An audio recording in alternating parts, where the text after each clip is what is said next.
Welcome to my study institute. My study institute के online platform में आप सभी का स्वागत है।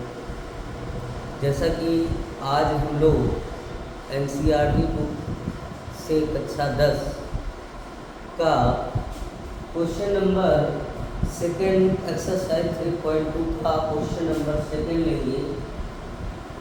देखते हैं क्वेश्चन नंबर सेकेंड क्या है। क्वेश्चन नंबर सेकेंड कह रहा है 2x + 3y = 11 और 2x - 4y = -24 को हल कीजिए और इससे m का वह मान ज्ञात कीजिए जिसके लिए y = mx + 3 हो। इसमें दो समीकरण दिए हैं, इनको हल करना है और m का मान ज्ञात करना है। देखते हैं कैसे इस सवाल को हल किया जाएगा। तो पहला समीकरण दिया है 2x + 3y = 11, ये समीकरण नंबर 1 है। और 2x - 4y = -24 समीकरण नंबर 2 है। अब हम समीकरण 2 से समीकरण 3 बना लेते हैं। समीकरण 2 से हम रखेंगे तो 2x = -24 और माइनस का प्लस का 4y, इधर माइनस उधर जाएगा प्लस हो जाएगा। अब ये समीकरण नंबर 3 हो गया। और समीकरण 3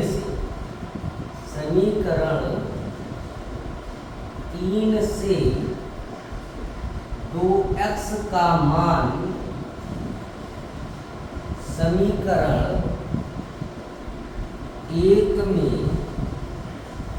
प्रतिस्थापित करने पर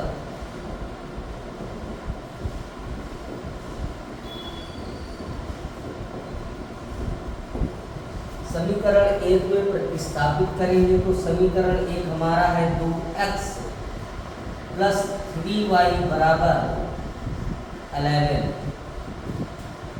2x + 3y = 11, ये हमारा समीकरण नंबर 1 है। अब इसमें 2x की वैल्यू हम रख देते हैं -24 + 4y। ये हमने 2x की वैल्यू रखी। 2x की वैल्यू कितनी है? -24 + का 4y। फिर प्लस है, प्लस लगा दिया, 3y = 11 उसी तरह। अब ये 4 3 7y हो गए 11, और ये इधर माइनस में उधर जाएगा प्लस में हो जाएगा 24, यानी 7y = 35। तो y बराबर हो गया 35/7। अब 7 का भाग दे देंगे तो y = 5। y की वैल्यू कितनी आ गई? 5 आ गई। अब इस y का मान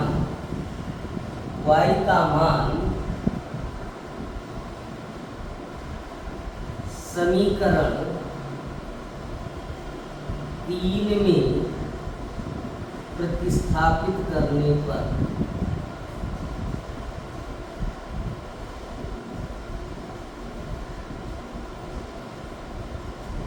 समीकरण 3 क्या है? 2x = -24 + 4 × y यानी 5।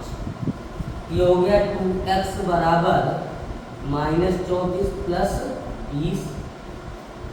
x बराबर हो गया